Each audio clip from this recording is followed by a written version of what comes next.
welcome everyone. Thank you for coming to this event, which is a modern languages research seminar organized by the University of Westminster. My name is Alessandro. I teach Arabic and studies, Middle Eastern studies at the University of Westminster, London. Every other week, we have such seminars at the University of Westminster where we invite people to deliver talks and to interact with the audience. Today, it is a pleasure and an honor to have Dr.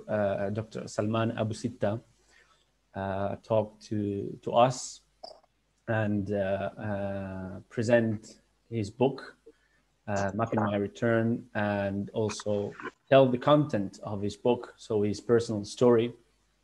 I will share the cover of the book for everyone who hasn't perhaps seen it, and also to tell us about his activism and particularly the Palestine Land Society, which he contributed to found and is the president of. Personally, I just wanted to say a few words. I discovered Dr. Salman's book last year, and it was an immense pleasure to read his story and to learn that such a contribution had been published. I was invited to speak at an event at the University of Cagliari in Sardinia to present this book, to present the content of this book. And I found it particularly fulfilling to find out that people had shared the same feelings that I had towards this book. It's an immensely, I would say, enjoyable story, even though some of the details that it conveys can be described as heartbreaking to an extent. The story of Salman, of course, will tell the story himself. I don't need to summarize it for you, but it is particularly relevant for those who are keen and eager to find out or to learn more about Palestinian contemporary history of Palestine and the destiny of hundreds of thousands of Palestinians who were subjected to ethnic cleansing in the first half of the 20th century, just to put it briefly. I think personally, I have, like I said, I enjoyed the book greatly. The thing that I have enjoyed the most as, let's say, someone who speaks Arabic is the linguistic richness of the book, the presence of Arabic terms in it and terms that cannot be translated. Perhaps Salman will say a few words about that. My favorite personally is the shag, which he mentions extensively in the part about his childhood in Palestine. But the other thing that I really enjoyed about this book is the individual experience. I think we're accustomed to hear about Palestine, especially people who are not necessarily familiar with the events of 1948 and prior to 1948. We're accustomed to hear about Palestine in political terms, in international relations, and last but not least, I guess, even people who are not, again, necessarily into Palestine and the Middle East, the disgraceful decision of the U.S. administration to move the capital of the state of Israel to Jerusalem, or such things as the normalization of relationship between Arab countries and Palestine. That all that is not the content of today's talk. In fact, is the opportunity to hear again a personal experience and to look at the events in Palestine from an individual point of view, but at the same time collective also point of view, which is that of Dr. Salman. I will now give the virtual microphone to Salman who's with us today. I had the idea of organizing such an event again when I attended the event in Sardinia a few months ago, because Salman was actually there in the audience, but he didn't have the opportunity to present and to tell his story. So rather than me boring you, I guess, with these details, with my impression of the book, I thought it would be a lot more interesting to have him tell us about his story and I guess entice us to read his book. I, of course, invite you all to purchase a copy of his book. I don't have any shares. Don't worry, this is not something I do for a financial benefit that I get. It's just because I honestly find the book extremely interesting, and it deserves all the attention it has received and all the success it has accomplished. So, تفضل, Dr. Salman Abu Sitta will now take the floor, and we'd love to hear from you. If you have any questions, we'll do a Q&A later. So, تفضل, Salman. Thank you very much, Dr. Alessandro.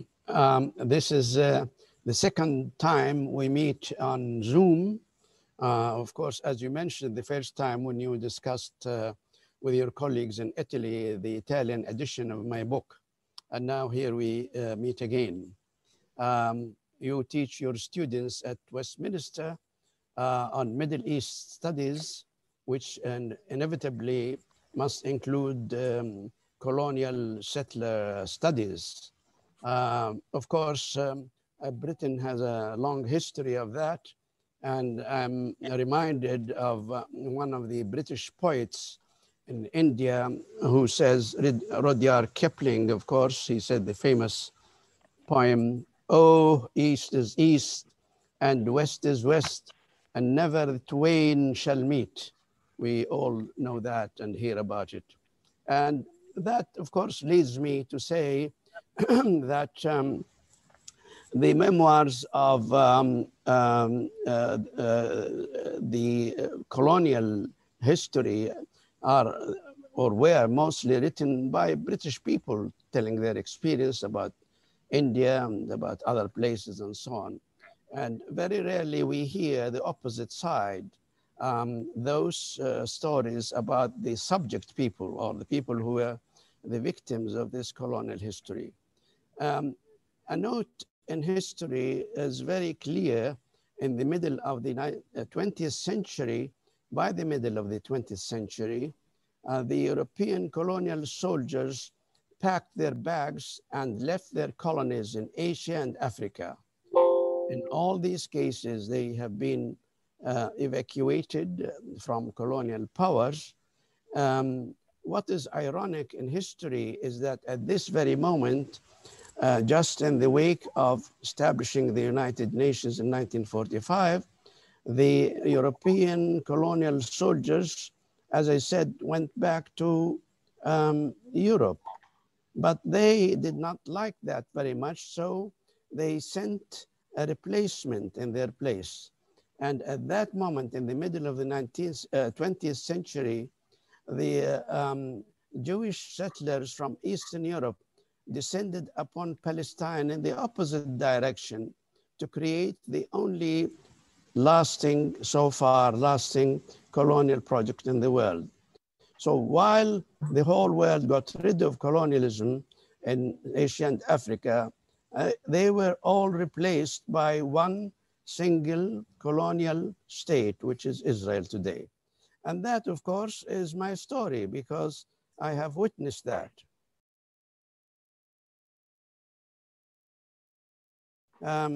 As you probably know, Alessandro, I was born in a place called Al-Ma'in. Al-Ma'in is named sometimes Al-Ma'in Abu Sitta after my family. Our land is about 15,000 acres or so. We lived in there for a long time. I can show you a document from Ottoman archives about my great-great-great-grandfather, who has been mentioned as some influence in the area with others. So I did not come from the ghettos of Eastern Europe or Poland or Russia. I am true and true Palestinian.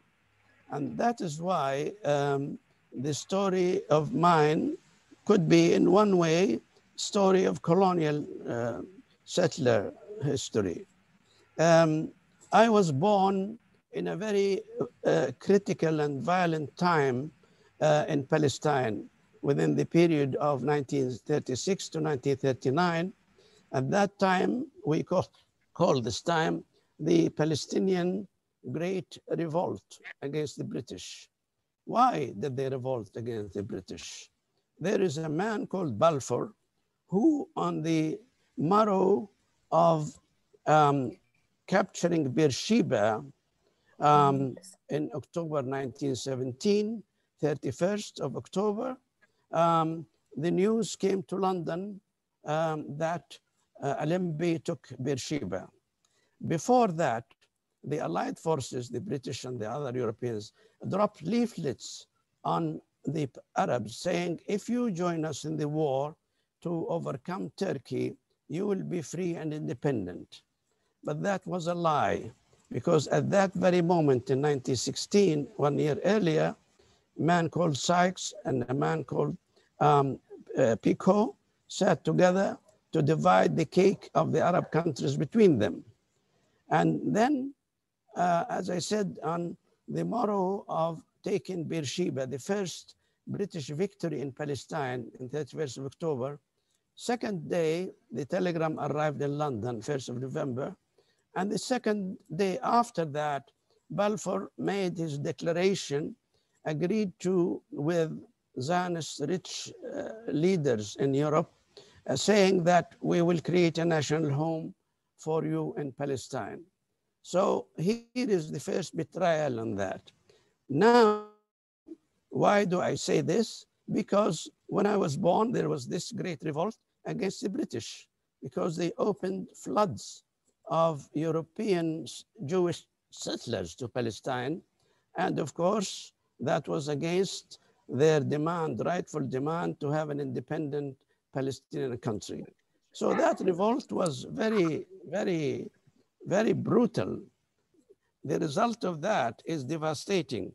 They surrounded villages and they gathered men in squares and tortured them, put them in cages, and they shot and killed farmers, and they killed even surrendered captives. More importantly, they disbanded all political parties and they deported their leaders. And the Jewish settlers, who were few at the time, joined and assisted all these activities. It was vast destruction of Palestine. 5,000 were killed, 15,000 were wounded, and more than 100 leaders were executed. And actually, when we study the figures, 50% of all others in Palestine at the time have been victim of British brutality, either wounded or jailed or whatever. So I call this moment, 1939, when by that time I was only 1 or 2 years old. 1939, I can identify it as the British inflicted Nakba.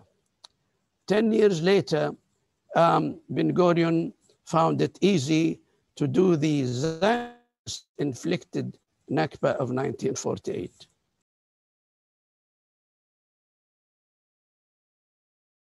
But let me go back a little bit to tell you a personal story. In April 1948, I was in a Beersheba boarding school.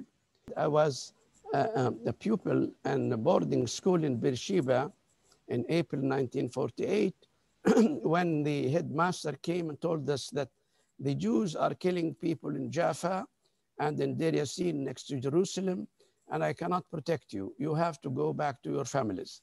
So how can we go back? We were children. I had to walk 45 kilometers with my school bag till I arrived to my family, of course, very tired. And 6 weeks later, another thing struck. This time, the militia Haganah Zionist militia attacked our home, our village. They came into 24 armored vehicles, and we were fighting back, of course, only 15 people with little guns, and we kept them at bay for a little bit.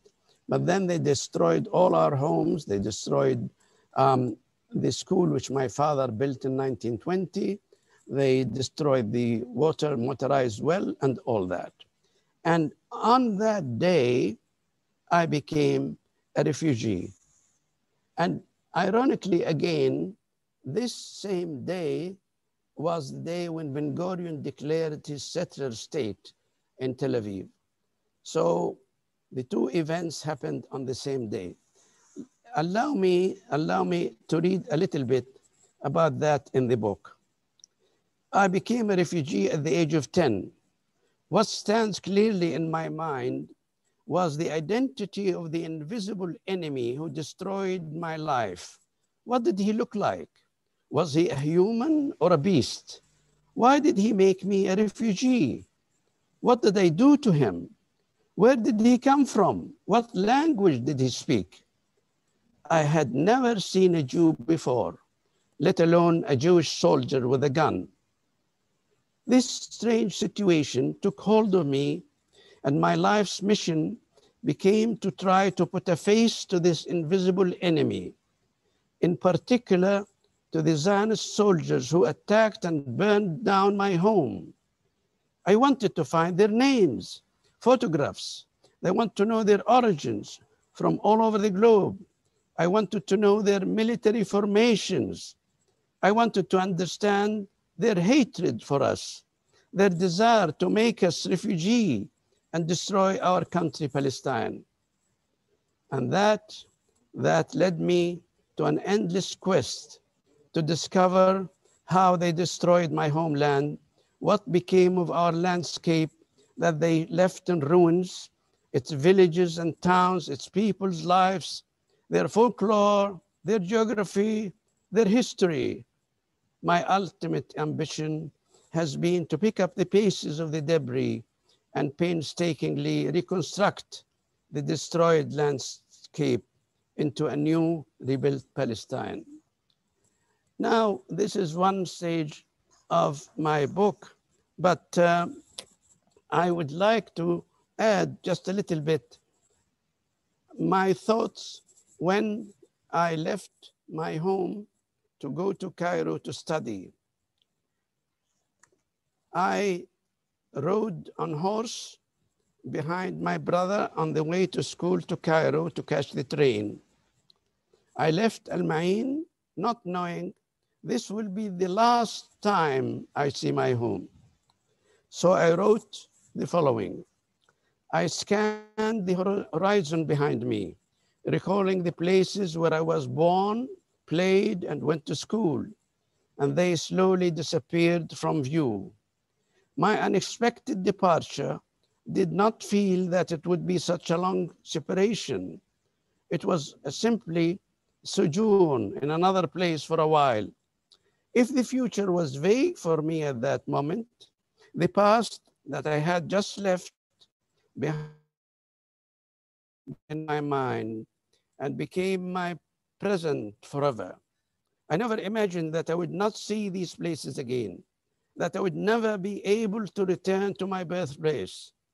The events of the last 2 days catapulted us into the unknown.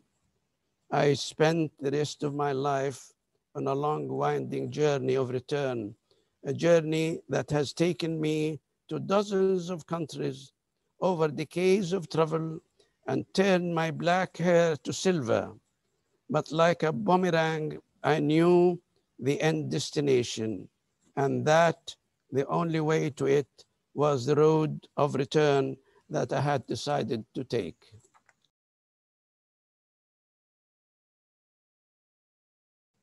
Now, this is a part of the book which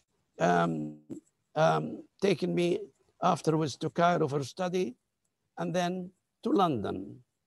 I arrived in London in 1960. I had a scholarship for engineering training. And on arrival, we were hosted in a big hall. And that was my first encounter with the British Empire in its homeland. We, recipients of the scholarship, we were housed in a room, in a hall, in a building. And let me just read for you a short paragraph of what was my experience. So here they were, in the flesh, those victims of British imperialism. I should say the scholarship holders came from India, Malaysia, Africa, and all countries. So this is my first time to see the subjects of the Commonwealth in one hall, in one building. So here they were in the flesh, these victims of British imperialism, now beneficiaries of its generosity. We were in one huge hall together. When we gathered to our first meal in the dimly lit hall with unidentifiable lumps of food on our plates, I felt insulted, humiliated, and hurt. The sight of the empire's subjects gathered in one place brought to mind slave markets or captive dragged from defeated countries to show to the victorious emperor. Here we were. But my life in England was very fruitful in many ways. I got my PhD from University College London. I made many good friends. And of course, it enabled me much more than that. I was able to collect so much data about Palestine.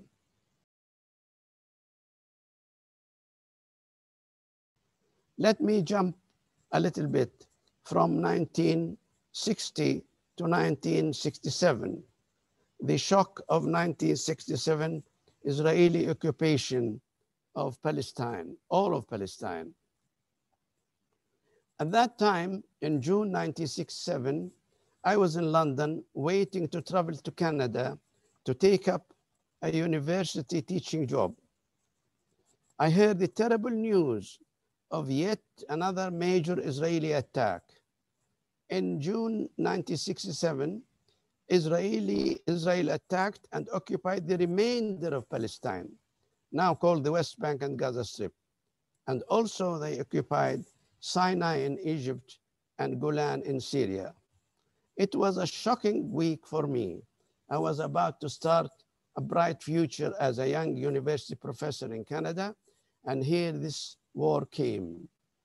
I was huddled in the hotel room with my young wife for a week, not able to understand what's going on. So I wrote about that in the book. Allow me just to read this paragraph. It was unbelievable and incomprehensible. During the past 20 years, we had thought, dreamed, and planned for the advance in the opposite direction, to return to our homes and lands, to resume our peaceful lives, to terminate the shameful life of exile, and to restore our bond with our land. Perhaps just in time to go there and to water the trees, repair or reconstruct the destroyed homes, and clean up the wells filled up by Israel. There was still a living memory that could trace places, fields, and roads without the help of maps. For years or two after Nakba, people were able to sneak back to their houses in the darkness and find them as they had left them before. Their horses could have returned to their stables. By their instincts, birds, as Fairuz's song goes, did not leave, and they would be waiting for us. Cactus trees, called sabr in Arabic, patience, with the appropriate double meaning of patience, would still be there. Even if the trees had been cut down, they would grow again. The tracks, unpaved roads leading to the village or the fields might still be traceable, although Israel has plowed them in the opposite direction. So that was my feeling in the very painful week in June 1967.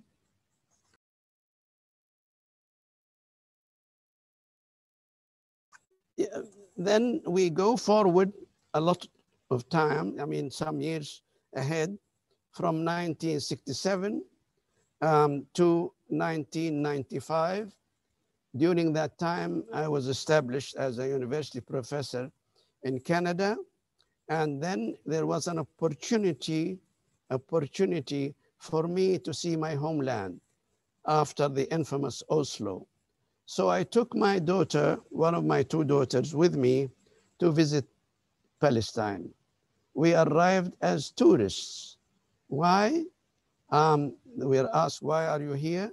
We are visiting, we're just visiting. They were afraid of the word that you are Palestinian returning home. And then I went round to all of Palestine, showing my daughter Palestine, because I know it very well from the maps I made. I told the taxi driver, go left, go right, stop here.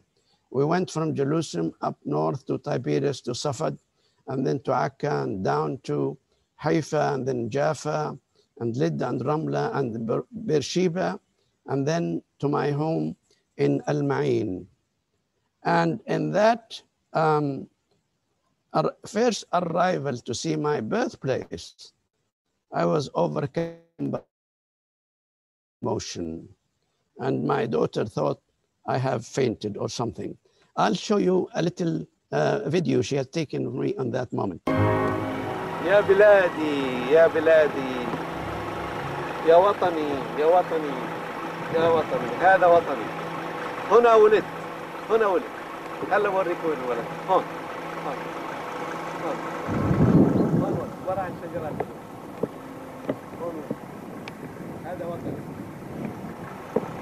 هذا وطني وهون كانت المدرسة اللي تعلمت فيها هون يا بلادي عدت إليك بعد 47 عاما يا بلادي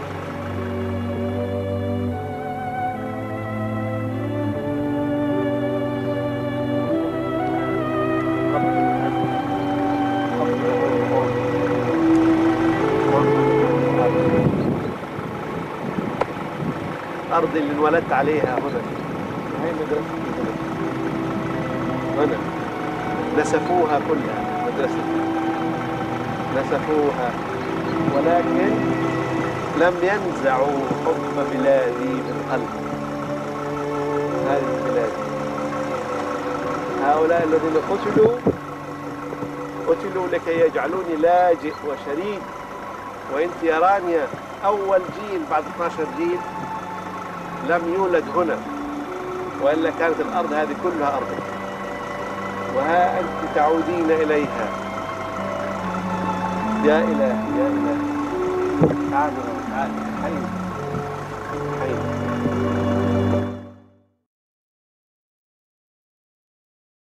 Okay, that takes me to the subject which you put in the poster, mapping Palestine. Where can I start? I could start from London in 1960 when I lived in London studying.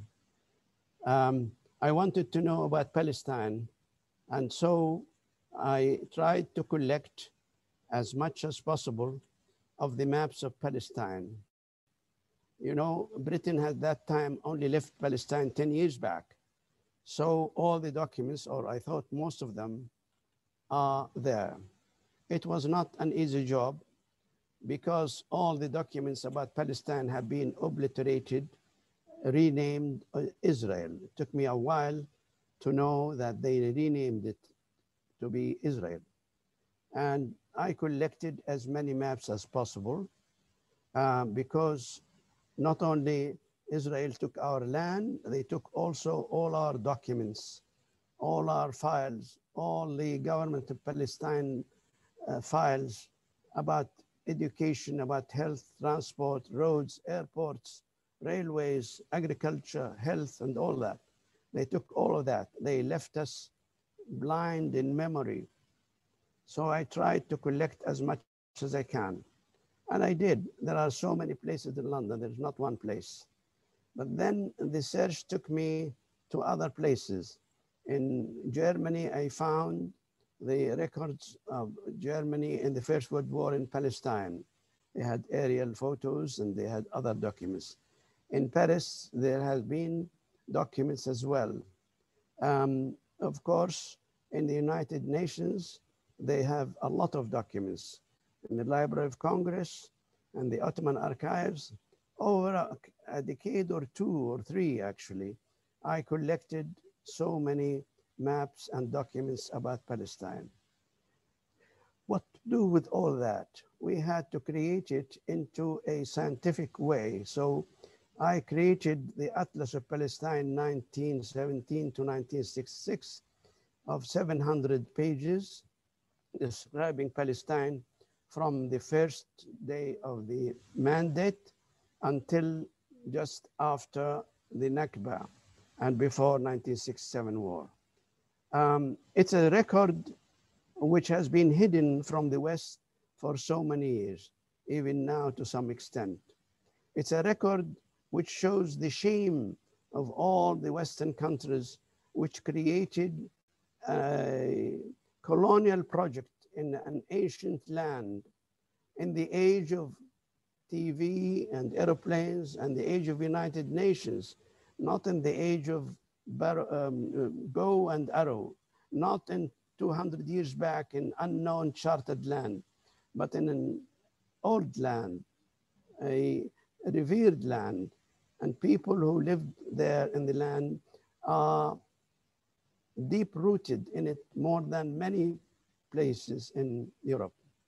And this, of course, led me to another series of atlases. Atlas of 1948, Atlas of Nakba, and then the return journey, which is the maps of Palestine, which was destroyed, added on the maps of Israel of today. We can show where the village was and what's left of it and who is living on that land today. We also last summer produced an atlas called Atlas of Palestine 1871 to 1877. Why is this atlas? This atlas is intended to show Arab Palestine, in which there is not a single Zionist colony. In 13,000 names and 500 pages of maps, there is not a single Jewish colony. This all came mostly after Balfour. So this is the story of Palestine, which has been destroyed in the age of so-called civilized nations, in the age where there are news and TV and all that. It is a deliberate crime which will never be forgotten. From this data, which now we have, of course, created in the computer a huge database, we decided to say, now with this data, how can we plan the return of the refugees to their homes? Of course, as all of you know, most of you know, that there is a huge pile of UN resolutions which is calling for the refugees to return, notably Resolution 194. There is not a single line in the United Nations and international law which does not confirm and affirm the right of Palestinians to return. But they did not return. They returned in many places in Bosnia, former Yugoslavia, in Iraq, in Afghanistan, in even Paraguay, in Uganda, but they did not return to Palestine. Why? Because the same Western countries which planted Israel are vetoing any resolution to do that. So we will never give up. So we created a database and we said, let us see. They tell us, of course, that the country is full of new settlers and there is no place for you to go. This answer is immoral and racist. If people attack you and live in your home, and kick you out, and you say, you knock on the door, you say, this is my home, say, sorry, the house is full now. This is not acceptable. But just to answer that point, we created the return plan. We outlined the land of every village depopulated and found out who lives there, whether Russians or Ashkenazis or Sephardim or what, who lives there, how many are they? And we divided Palestine 1948, now called Israel, into areas divided by village lands of people who were deported, depopulated. We found a very startling result, that most of the refugee land is still empty. I repeat, empty. How come? I'll explain. 87% of all the Jews in Israel live in only 12% of Palestine. And who lives in the rest? Only kibbutz. The kibbutz amount to 1 to 2%. They planted them in village lands in order to prevent the return of refugees. But most of this land is under the Israeli army control. So the return of the refugees from feasible point of view is quite possible. If you apply the international law, there will be very little displacement of Jews who are there, assuming they would like to live in a democratic, free, non-Zionist country. We even went further. We created a database about 6 million Palestinian refugees. We know their names. We know their families. We know where they come from. We know what land they own. We know where they live today now, in what refugee camps. We even charted return trips, how many buses we need for them to go back home. Many of them could return walking. In Gaza, for example, which is crowded, it is the place where 247 villages have been depopulated by Israel and put in an area of 1% of Palestine, where their home was 50% of Palestine. The density of population in Gaza is 7,000 people per square kilometer. And the people who took their land, few kibbutz in the southern part of Palestine, their density is 7 persons per kilometer. Compare 7,000 to 7 persons. So that is the reason why the Great Return March in 2 years back in the summertime, when young people demonstrated saying, we want to go back, we want to go back, here is our home. They are second, third generation Palestinians. And of course they were shot, and 36,000 were shot, and 7,000 of them were shot in the knee to be amputated. If you go to Gaza now, you'll find many young people who are with amputated legs.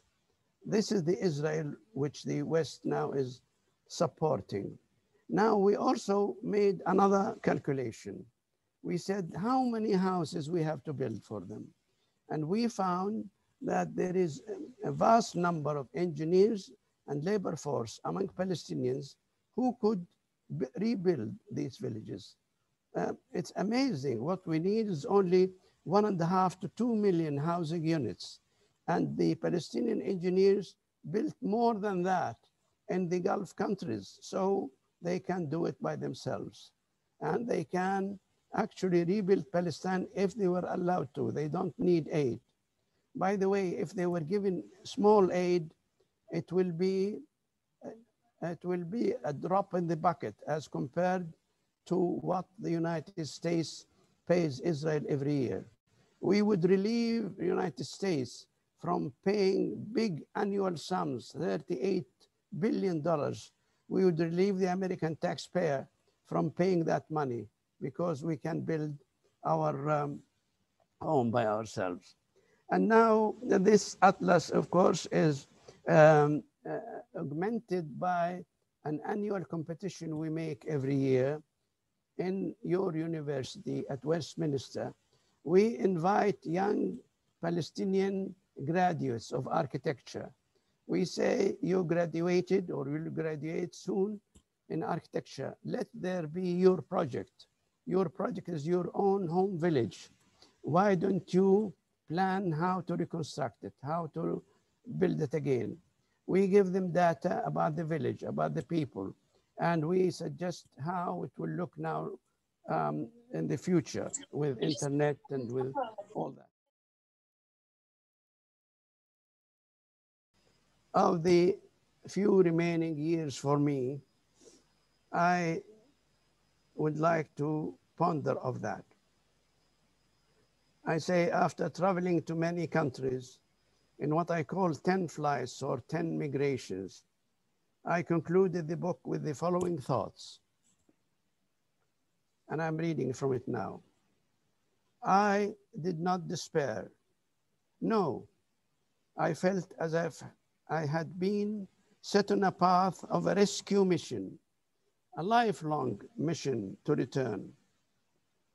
I left behind, squatting on my land, the Russian Sarig, the Ukrainian Metiv, the German Buberman, and the South African Zipper. They sat on my land. I spent the next 7 decades putting faces and names to those invisible enemies. It was my Al-Ma'in that was held captive in their hands, but it was never theirs to own. The 11th flight remaining for me to do, when the time comes, will take me to a spot in Abasan village, which is just 1 kilometer away from my home. Abasan now is in Gaza Strip. Abasan is near the barbed wire and the machine guns separating this village from my birthplace. It's only 1 mile away. So the 12th flight will take me to my last situation or station, my burial in my home. Then I would feel my soul will rest in peace when I feel I have made that journey of the last mile.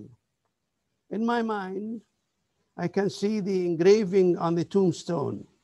It says, born here, torn away from his home at a young age, he spent the rest of his life flying in the skies of the world on the long, arduous journey to return home. And now he finally made it. And I'll show you a map of the last mile. Let me explain this again. The shaded area on the left is the present Gaza Strip. The village next to us is called Abasan, which is just at the left side of the map. Now, in the middle of the picture, Al-Ma'in Abu Sitta, and this is what I call my 12th station after arriving to the last point. It is literally 1 mile, and that is the place on the map says Karm Abu Sitta, School Abu Sitta, Al-Ma'in Abu Sitta. This is my home village, and I could walk it if I can, or be carried if I am dead from the 11th station to the 12th station. That is where I would like to be buried, exactly in the same spot where I was born. It is literally the last mile.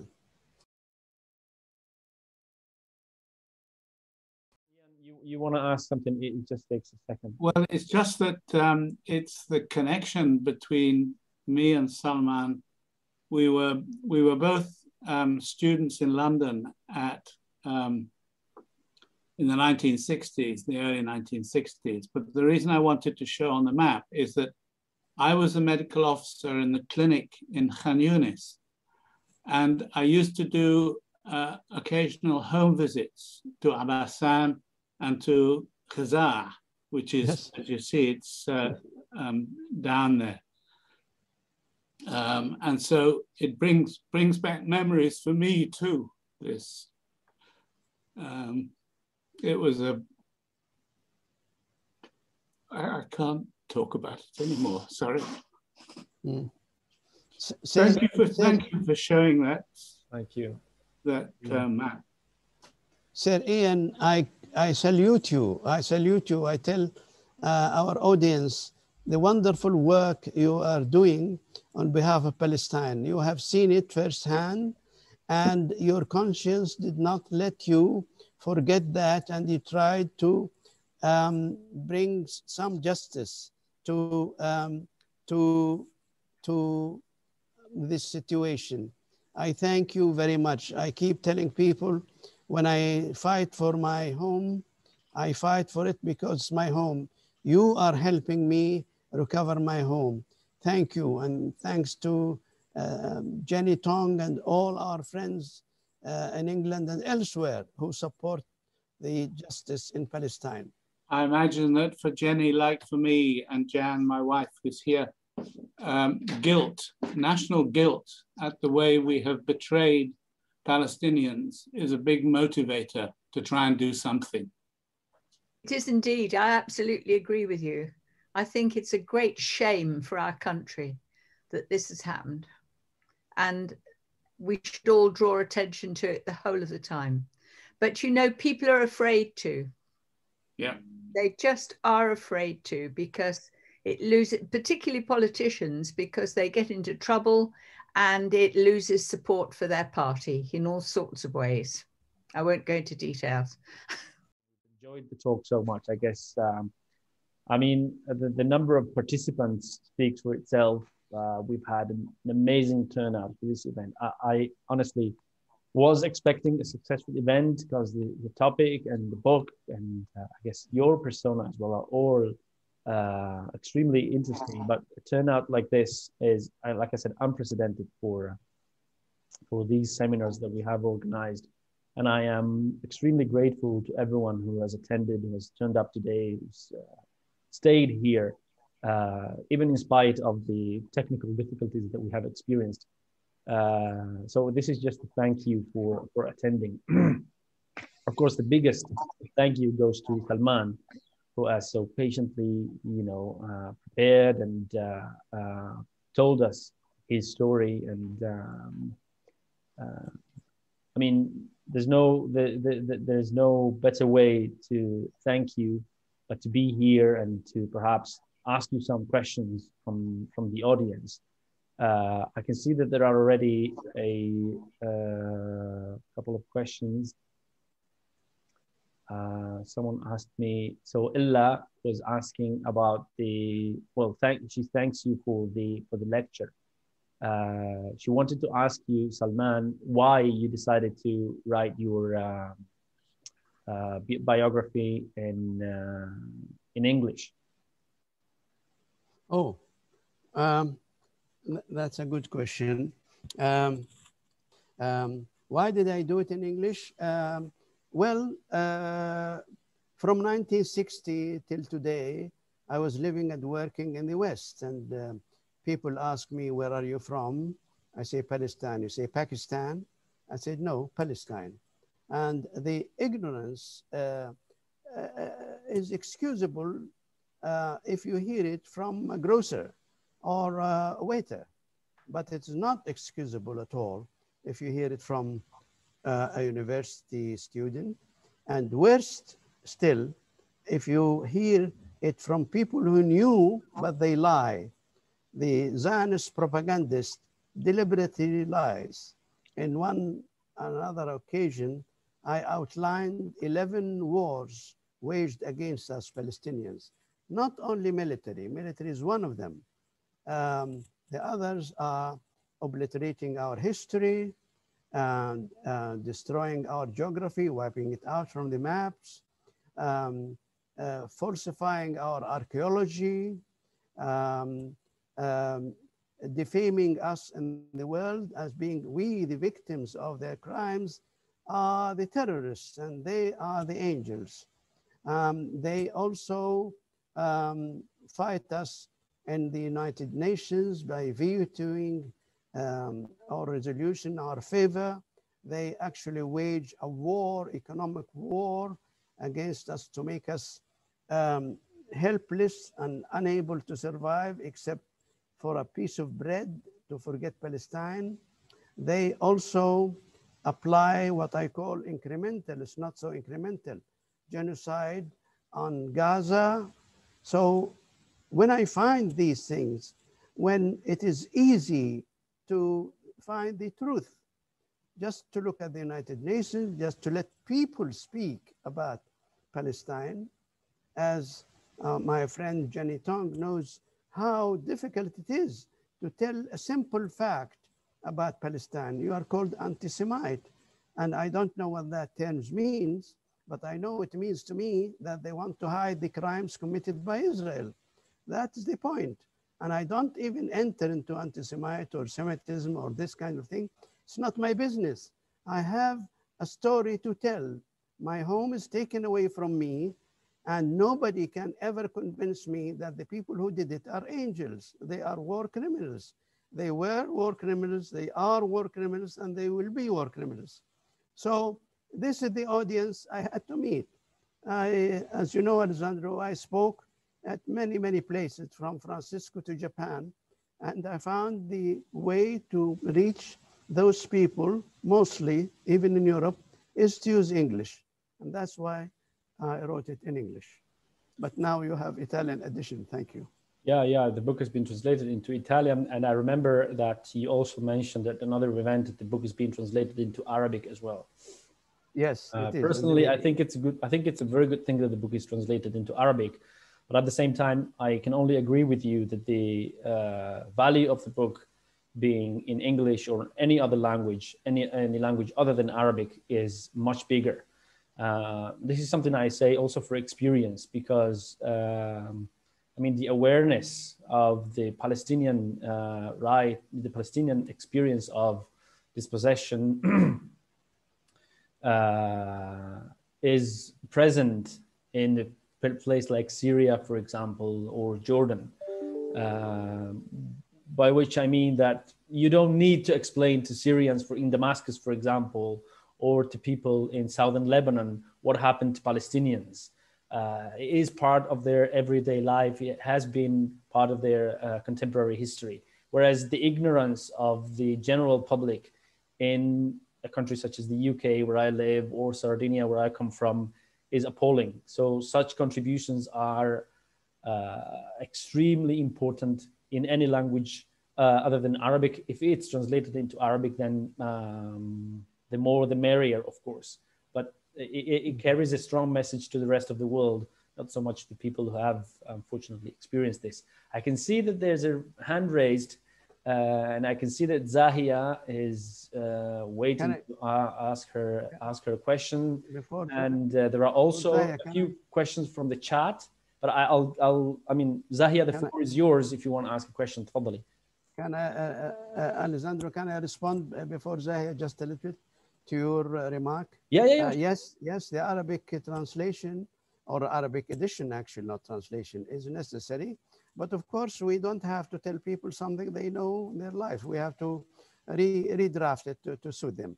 But I have not left them alone. Let me tell you a few things.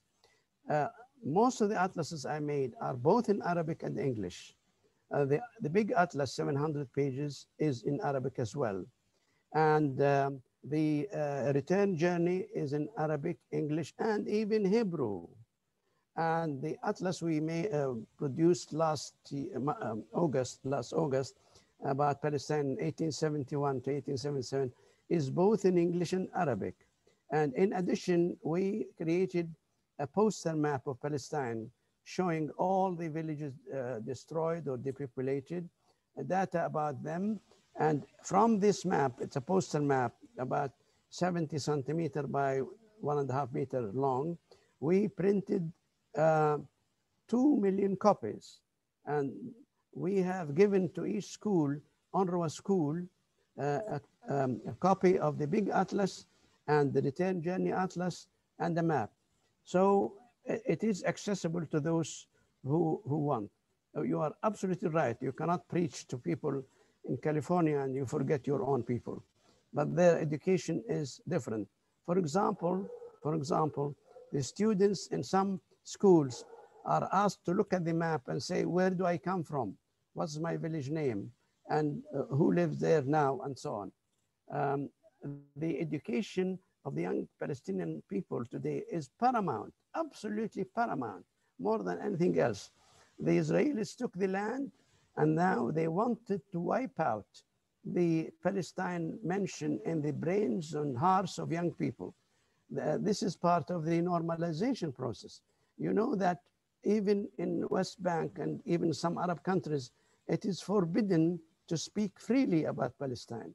So educating the young Palestinian in Arabic about their land is paramount again.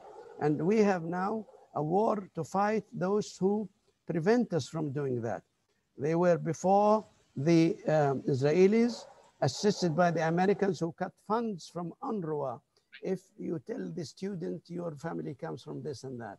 But now some Arab government are joining that, which is a great tragedy. Yeah. But we are fighting. It seems that the experience is similar in the United took your States. Salman. But yeah, Zahia, please. I thank you so much for organizing this. Dr. Salman, it's such a privilege to be listening to you today. I'm listening to you actually from Montreal. And I know that you have family ties here in Toronto as well, who are extremely active on the ground in Gaza and Palestine.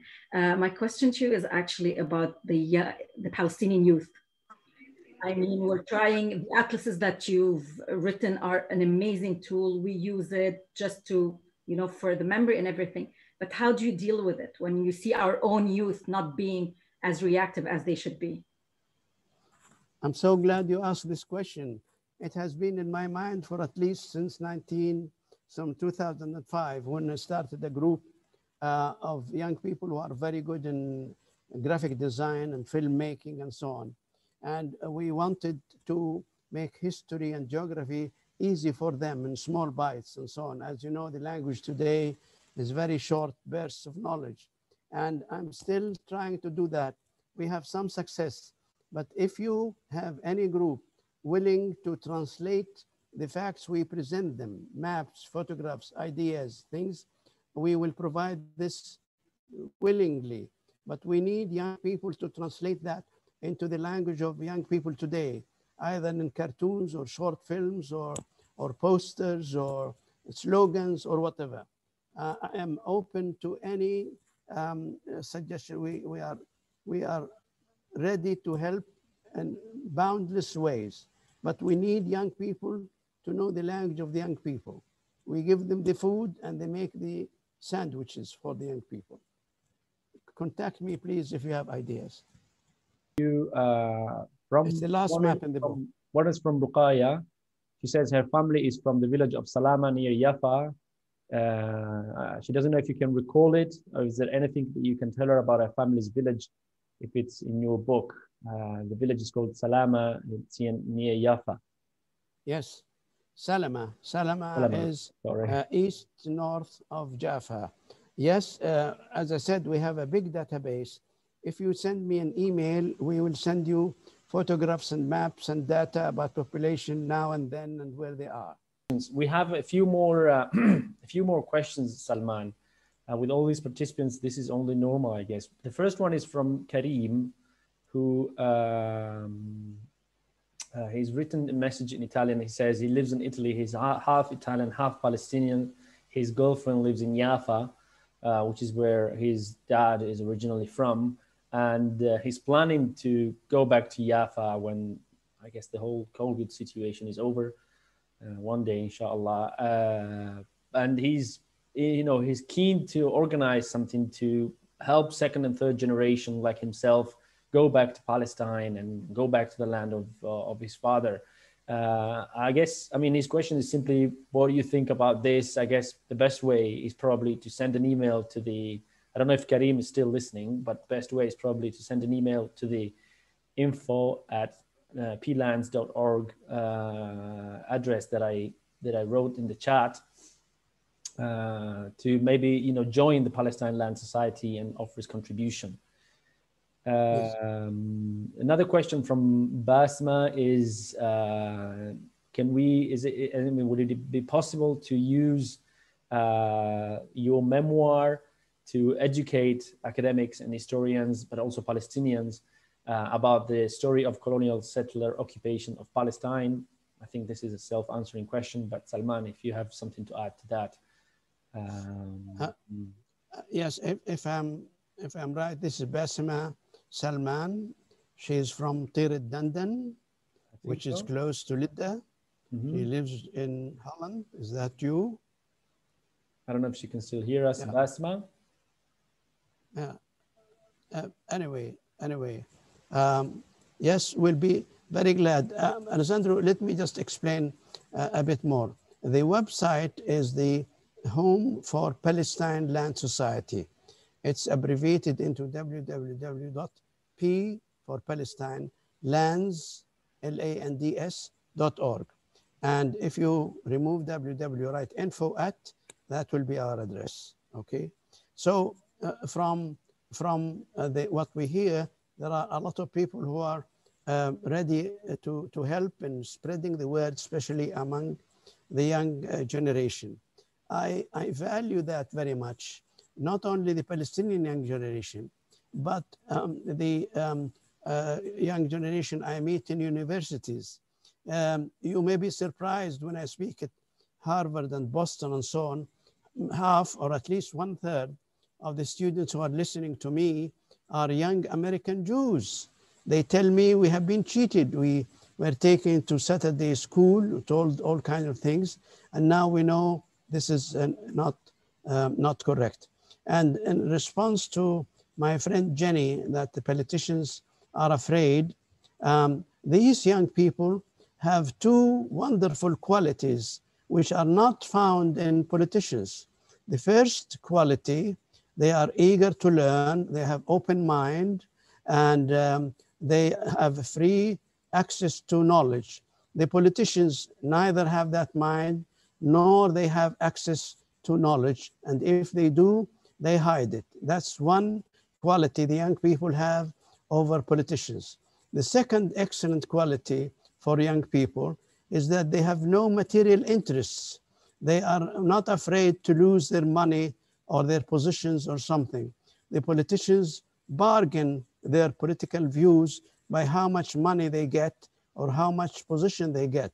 The young people are free from that that disease, I call it. So that's why the Zionist lobbying is dead against universities. They want to withdraw their funds so that they don't teach what they are supposed to teach, knowledge. They are prevented from talking about knowledge, which is being the subject of so many debates at the United Nations. It's not a secret, but they prevent them from even seeing the international documents. And if you say something about Palestine, which is true, they never answer that question because they know they cannot. They divert it into something else. They say, you are anti-Semite, you are against it. What does this have to do with the knowledge? I tell you, Palestinians are 13 million people today. 8 million of them are refugees, and their land is still empty, and they are not allowed to go to it. In Gaza, 2 million people, they can walk overnight. Now, they cannot answer that. They divert the conversation into something else. You're against us, you're anti-Semite. I ask, why don't you answer the question? Who brought Netanyahu, the Polish guy, to be in Palestine? Why, where he lives, is the home of a Palestinian? That, no, you cannot answer. And we have to face them with that. The young people do. Thank you, Salman. There's another interesting question from Riyam Shahbari. She asks why there has been no class action lawsuit for all who lost their home and homeland, or has there been? I think that's a very good question. Not only that, every line of international law has been violated by Israel. The latest story about ICC is very well known to you. And yet they are putting all kinds of obstacles in order not to bring war criminals who killed 2,000 people in Gaza in 2014. 500 of them are children. This is not old history, not even 2-3 decades. It's only 2 years back. And So you have to ask, not that the international law is absent, but why there are Western powers which prevent its application.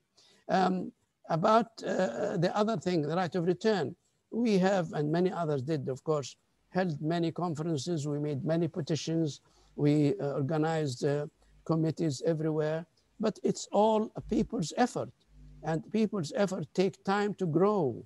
And until it has political power and it has monetary power where you can buy your way into the media, and last will be military power where you can enforce law. Law is enforced in Iraq and other places, but these same clauses in international law are not applied in Palestine. So my hope is rests in the young people when they grow and they become leaders, that the path of justice will be taken. I hope so. Thank you, Salman. The question was actually about a class action. If there has been a class action, like a legal class action, and a lawsuit from those who lost their home and their homeland, if there's been anything like this. Class action is a very good idea, but whom they could address? The International Court of Justice does not accept cases from individuals or groups. They have to accept them from states. And we know the situation of the state of Palestine if that one existed. So that is one problem. The International Criminal Court broke the barrier now, and individuals can approach the International Court of Justice and apply, but not the International Court of Justice. No, they cannot do that. You cannot even put a motion in the United Nations to censor Israel, because you need a state and more states to do that. And when you do, as 139 member states are on the side of Palestine, they can be vetoed out by the Security Council. So the only resort left is the minds and hearts of people. And this is where it is still open. It's actually also monetarily cheap, is cheaper than one tank or one airplane. You can win many cases by appealing to the people's conscience. Thank you, Salman. You have already answered this question that I'm about to convey now, but Laura asks us, considering the many challenges and obstacles that the return plan you envisage might face, according to you, what are the keys of success and what might be the turning points in this journey? There are quite a number of success stories. Not many, but they are like a small candle shining light in the darkness. We need more these little candles to shine light in the darkness. We do. ICC is one of them. I'm sure Israel will do its utmost to obstruct the course of justice. But I say, from my own experience, at least in the last 30 years, I find people of good conscience are making waves in many countries. For example, in most Asian and African countries, there is great support. In South Africa, there is. In Europe, there is a variable success. Notably absent from government point of view is United Kingdom and Germany. But in the United Kingdom, there is a swell of very good public opinion. In Ireland, when I go there, I feel I am in another Palestine. Even in the United States, there are, few rays of hope. But imagine, let me just say one thing. If you are an Algerian and you fight France for its occupation for 130 years in France, you have one country to fight, namely France, Paris.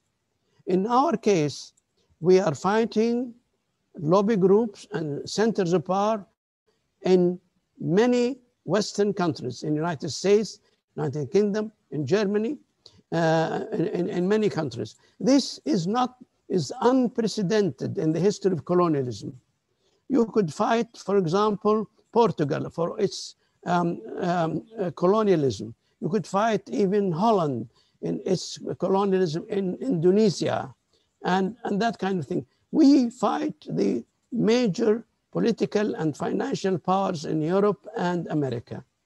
It is a task given on the shoulders of Palestinians who lived peacefully and who never had that kind of power. And it's remarkable, it's a miracle they are still standing till today. But we'll still continue. In 2030, we will be 18 million people. Half of them, 9, will be in the soil of Palestine under apartheid. Now, how long will that last? We know the history of apartheid. Everything, let me just remind our friends here. In the last 100 years, the world got rid of Nazism, fascism, even formal communism, many and all of the colonial settlers in many countries. All of them have gone, except in the new one which planted in Palestine, namely Israel. This odd situation, how long can it last? Who can imagine, like in the February of 1940, that the whole world will be changed in Europe? Who can imagine that? But it did. And so we have not lost in the future of justice. Thank you, Salman. Thank you very much. I think Basima was keen to talk. She saw my message about, I asked her to open her microphone, but then she's writing right now. Basima? Hello. Ahlan. Hi. Hello. Hi, Alessandro. Hello, Basima. How are you? Salman, كيفك? Hello, from Tir Dandan, refugee from a small village near Lid. Tir Dandan. What I wanted to say, when I speak to Europeans, when I introduce myself, I said, I'm a second generation Palestinian, stateless Palestinian refugees. They ask me, what do you mean by second generation? Maybe this is something Salman Abu Sitta can help me and others how to explain this in short, so people understand what does that mean and what that implies, second generation, third generation, especially for Palestinians who came from Syria, from Libya, all those countries. They moved to Europe, and now some of them have been even twice in their lives, what I've seen, and even 3 times refugees. So maybe this is also one important part in the whole story, of Nakba, of the Palestinians, their displacement. It hasn't been for 1, twice, 3, and even 4 times. Maybe you can help me with that, Dr. Salman. Thank you, Basima, thank you. I have the answer in the first page of my book. Alessandro, would you be kind enough to read the dedication in the first page of my book? Yes, Amrak. Please read it. To my parents, Sheikh Hussein and Nasra, the first generation to die in exile. To my daughters, Maysoon and Rania, the first generation to be born in exile. That's the answer, Basima. My parents are the first generation to die in exile, and my 2 daughters are the first generation to be born in exile. Here it is. And so they are the first generation, but their children will be second generation refugees and so on. So it's remarkable, really remarkable. My parents are the first generation to die in exile, and my 2 daughters are the first generation to be born in exile. And my family can trace their lineage to 12 generations back. Thank you, Salman. Let me have a look if there are any more questions. Emilia is actually a former student of mine from the University of Manchester. She asks, of course, she thanks you for an inspiring talk. She asks, would there be any way to provide your maps as infographics, so printable maps, to university students to distribute and educate fellow students on Palestine history during our student actions? I have to mention that Emilia is also a pro-Palestine activist in Manchester, so she's keen to find out whether there could be printable versions of the maps as infographics. I think, I mean, if you want to answer this, Salman, what I would say is that the best way is to get in touch with the Palestine Land Society through their website, to send an email.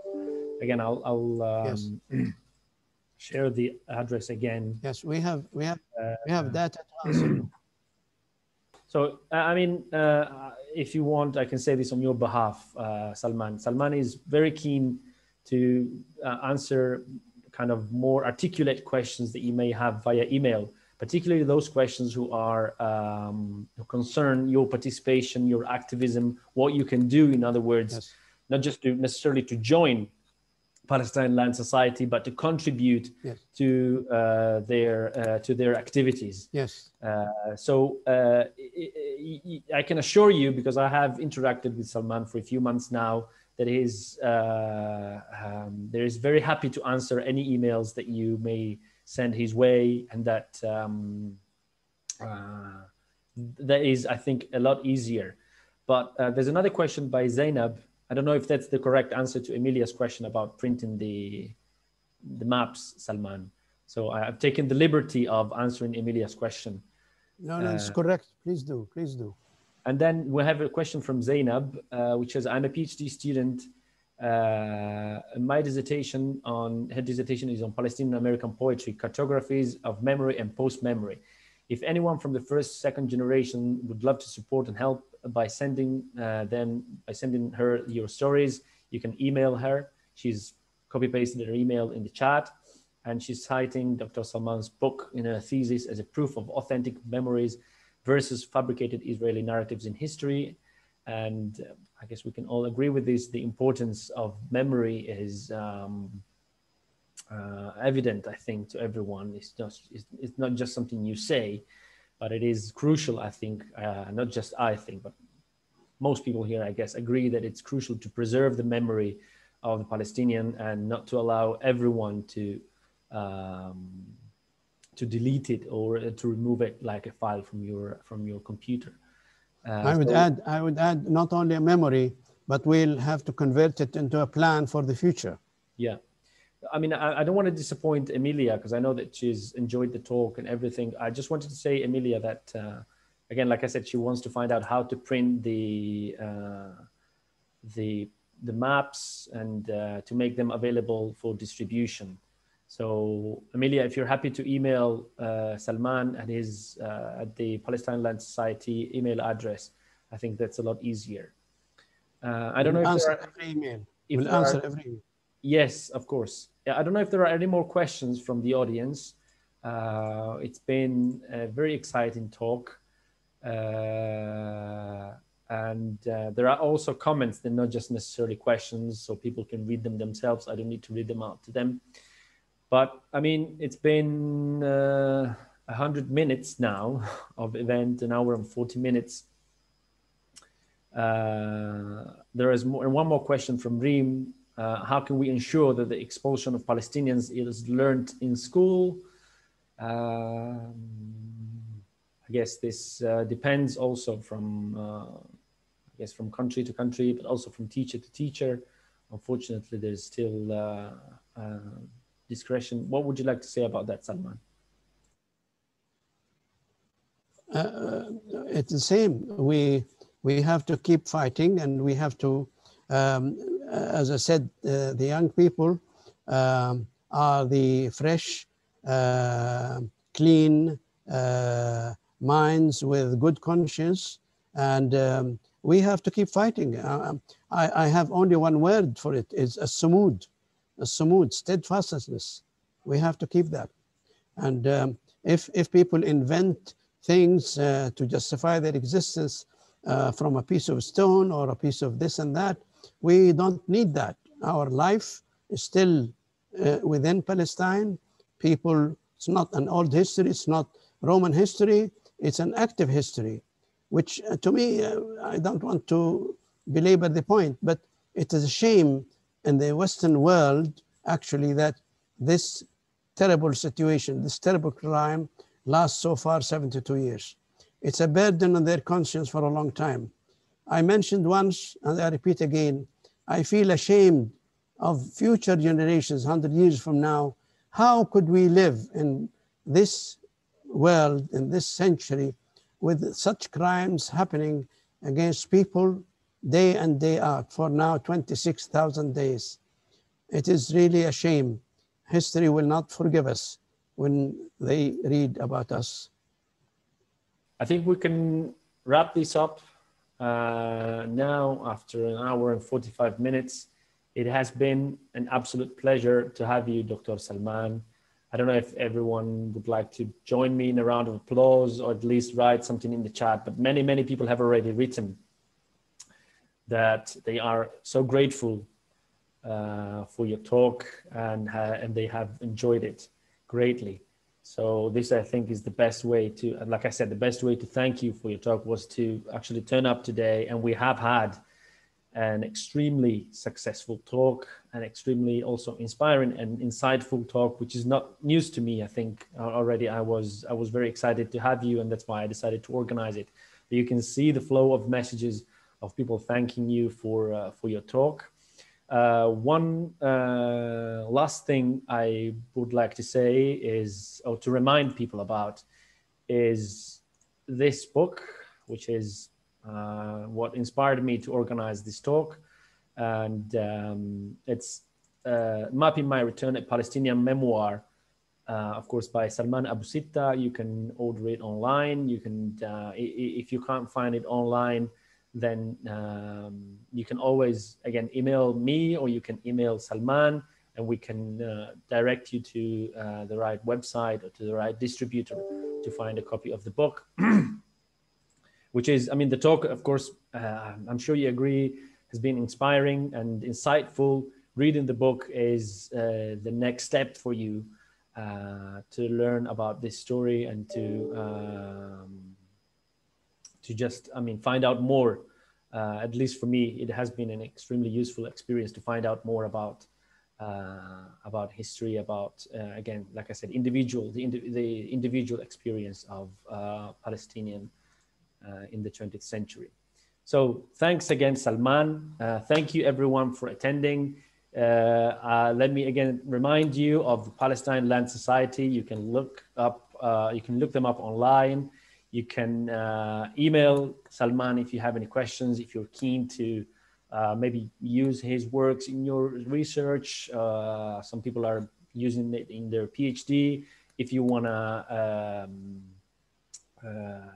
join Palestine Land Society, or if you have any ideas that you want to share with Salman and you want his support or his experience, feel free to email him at info@plands.org.org. Thank you very much. Someone is asking whether the recording will be available. Yes, I have recorded this event. Hopefully it will be saved on my personal computer, but then I will share it with the good people of the University of Westminster, who will make it available online for everyone to watch in the future. Thank you very much. Let me say thank you, Alessandro, very much. This is the second time you do a great job, and thanks to all the people who attended tonight. Many of them are very good friends of mine. Thank you all for standing on the side of justice. I'm sure there is no question in my mind that justice will prevail with your help. And justice has a long life, while injustice has a short shelf life. And we believe in that. And if anyone has a question, especially young people who need data, information, or offer help, please write and we will answer in time. We'll never drop any question. It may take time, but we will do that. Thank you again for your presence tonight.